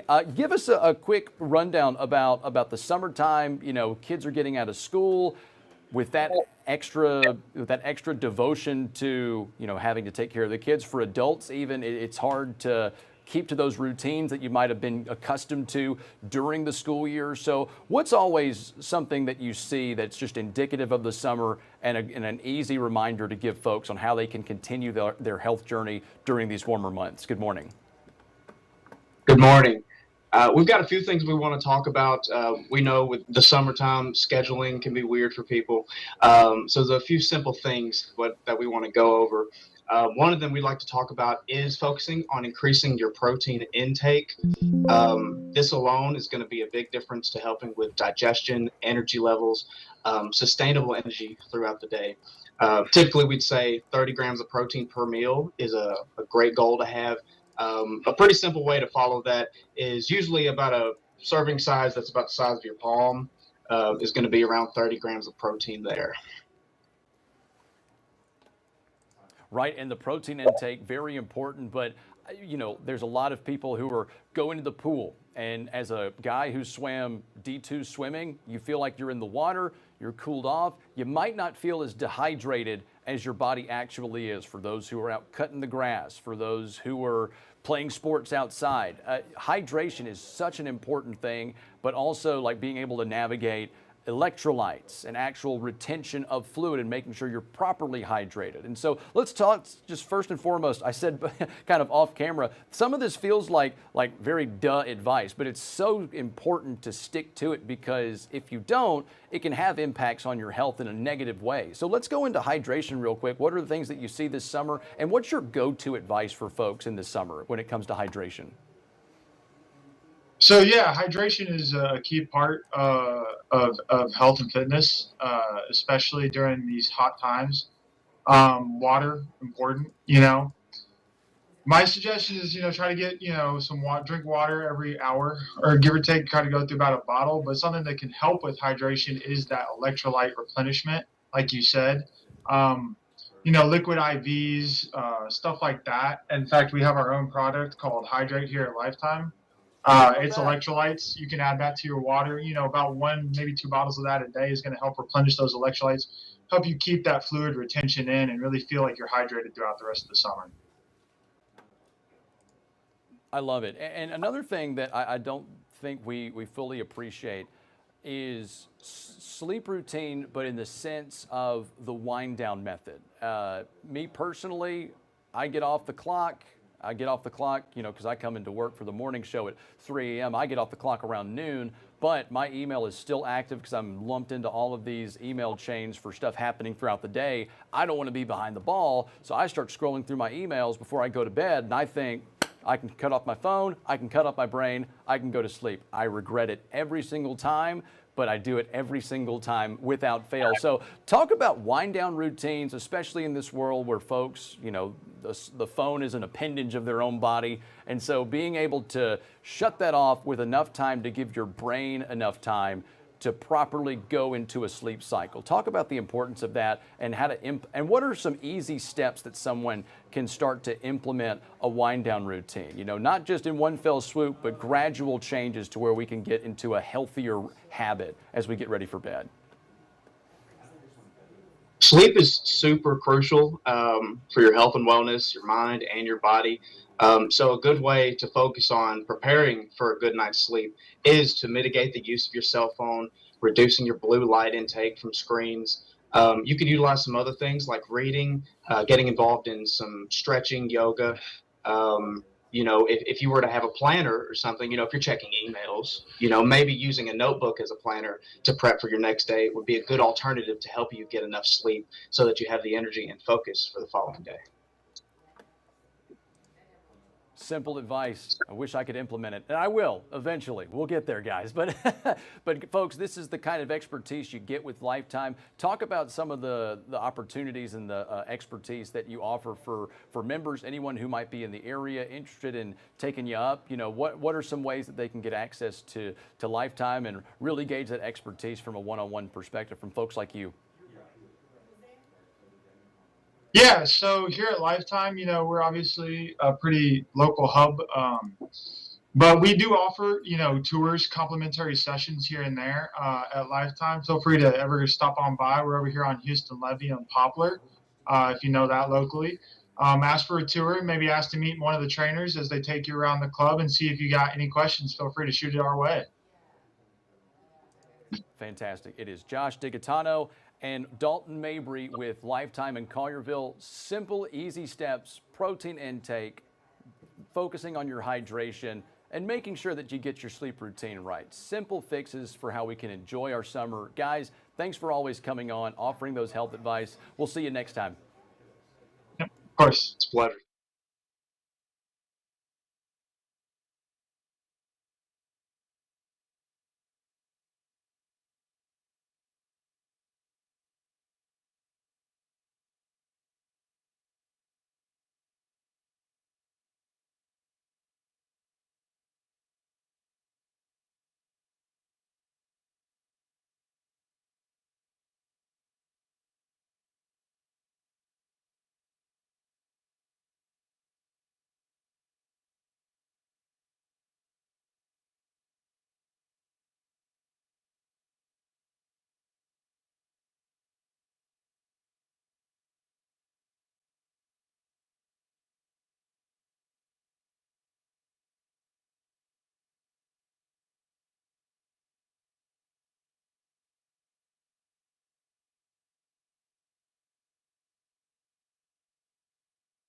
Guys, welcome back to the Action News 5 Digital Desk. We've got a special guest for us, a recurring guest from what it sounds like, but a first guest for me. He is Dr.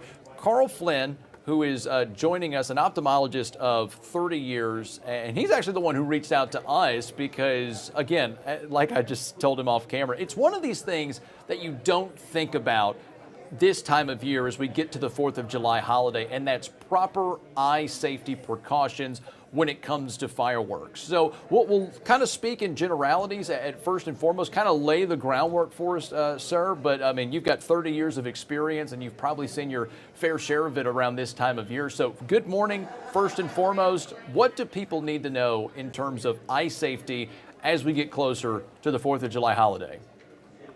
Well, good morning. Thanks for having me. There are approximately around 15,000 injuries from fireworks that we have around this time of year, and about 20% of them can affect the eyes. So one of the main things is proper eye safety. If you're going to be watching a program with professionals there that have their permit, these aren't enough. These glasses here, sunglasses, aren't enough. We want some kind of good safety goggles here, safety goggles or glasses here to protect your eyes. That's first and foremost the thing to prevent the eye injuries. Okay. Secondly, it would be good to just observe these and be about 500 feet away from them, wearing your good eye care products there to keep from having a problem. If we did get an injury, okay, what do we do then? Okay, first thing is don't rub it. Don't rub your eye. Don't put any tap water in your eye. Don't put any kind of pressure on it at all. In fact, I made this one of these little cups. You can use a cup here and make some cuts in it with the scissors here. I've pre-done this. Make some cuts here and then tape it up. And what you could use this as a shield, and you would use this as a shield if you were injured in the eye. And then you could put that on here just like that. Put that on there and prop, tape it and you've here. got I'm ready. You were ready for Yes, this. I'm ready. And we got that, and then you go to the emergency room, and then they would call their ophthalmologist there and come in to see you. But yes, don't rinse it out. Unlike other chemical injuries and such to the eye, do not rinse this out.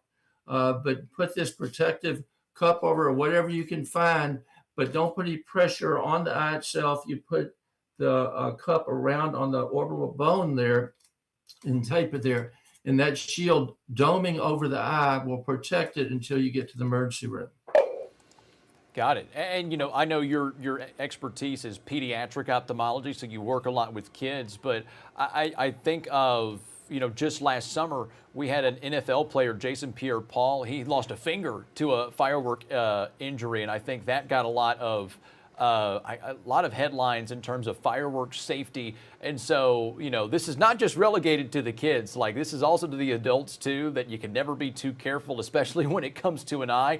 Maybe I missed this, but I'm curious, like, how much of those 15,000, that number you mentioned off the top, are adults? Well, most of them are kids, and most of them are kids, and it's mostly boys, and around 15 and under. You'll see that a lot with these bottle rockets. I mean, those are notorious. I would just stay away from the bottle rockets because they can go anywhere. And if they go near the eye or in the eye, certainly they can rupture the globe there, cause penetrating, perforating injuries, damage the cornea, which is very, very painful. Get in the back of the eye, the retina, cause retina detachment. It could be irreversible, poor vision for the rest of our lives. So we need to be very careful. Now, even little children, sparklers, we say, oh, they're real safe and such, but those things can go up to around 2,000 degrees Fahrenheit. So very, very high temperature that they can cause damage. Keep them away from the children's face and clothing. After you've used those sparklers, throw them in some water, like a bucket of water. Make sure they're doused real well. And again, these things are not harmless. So be careful with the sparklers. No, certainly. And, you know, it's good that we're doing this now because, you know, this is the South. We kind of celebrate July 4th a little bit early, but some, you know, even the weekend before. Hey, there we go. America 250. You know, a lot of We're ready. firework presentations. We're ready. We just have to be careful and be smart. That's it. We just got to be careful and be smart. Hey, you could have summed it up like that, and we could have been off the air in less than 30 seconds. But Dr. Flynn, we really appreciate you being on here and providing more insight. Is there anything else you'd like to add? You know, we've talked about what to do should worse come to worse. You know, prevention on the front end to try and prevent that. You know, even like that helpful tool with the styrofoam cup, I do appreciate that model. But anything just, you know, gauging your 30 years of experience in pediatric ophthalmology as we get closer to this year before we wrap up this interview. The best thing to do would be to be watching a professional with a permit, the professional doing this. And then just be careful around if you found any old fireworks that you think, you know, they've been used. No, you got to be careful with those. Those duds or ones that have been used. I would throw those into some water in case you found them in a park or something afterwards, a day afterwards and such. Put them in some water and douse them because they can still be a problem. All right, Dr. Carl Flynn, 30 years of ophthalmology here in Memphis, providing some context on fireworks safety this upcoming 4th of July season. Thank you so much for being here again, sir. We're happy to have you. Thank you for having.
All right, guys, welcome back to the Action News 5 Digital Desk. One more thing to look at before we go into Action News 5 at midday. We've had a couple of stories involving natural disasters. We want to show you some of the relief efforts that are still continuing with regard to the Venezuelan earthquake. Here's a story out of South Florida about relief efforts coming in for that disaster. A hub of activity at the Global Empowerment Mission in Doral, as a constant flow of cars meets a steady stream of volunteers working to swiftly move donated items into this warehouse to be sorted and packed. These are the actual pallets that are going to be shipped to Venezuela for distribution in coordination with the U.S. State Department. It's really that leadership role in coordinating flights with the humanitarian supplies, making sure they can get in, they can get unloaded and on the ground. A U.S. State Department spokesperson telling Local 10 News that donations collected here in South Florida are critical to their response in Venezuela. Because we know how to distribute the products properly. All of these supplies are getting directly to families in Venezuela without any interference of the Venezuelan government. You know they come from the GEM warehouse because they have the United States flag. We, GEM, will be the distribution center and coordinator throughout Venezuela for the supplies. The generosity of South Florida on full display. People bringing not just items in need, but their time. Volunteers spanning from families to Miami Dolphin football players. It's a big word. We're here to help everybody. And Venezuelan-born Andy Borregales. We've been through so much. The New England Patriots player, drafted from the University of Miami. If all you could donate is a box of soap, that's enough. You know, just do whatever you can. It's a terrible tragedy. It breaks everybody's heart, but we're not going to stop until we really see Venezuela on a road to recovery. And I want to actually check really quick to see if we're still doing a drop-off location here in Memphis. Let's see. Stay with me, folks. Let's have fun with this. Let's see if there's a way we could help here in Mid-South. Oh yeah, here we go. I've got it. Okay, so there's a drop-off location here in Memphis. It's at the Amigo Center, the Amigo Community Center at 3766 Ridgeway Road. There's also a second drop-off location. I believe it's a salon. It's at 8134 Country Village Drive. That's in Cordova. They're receiving non-perishable foods, personal hygiene items, clothing, and basic supplies. If you're interested in helping with the relief efforts from Venezuela, we have a small Venezuelan community that are making these efforts to collect donations and send that way. That's going to do it for us here on the Action News 5 Digital Desk, guys. Action News 5 Midday is up next.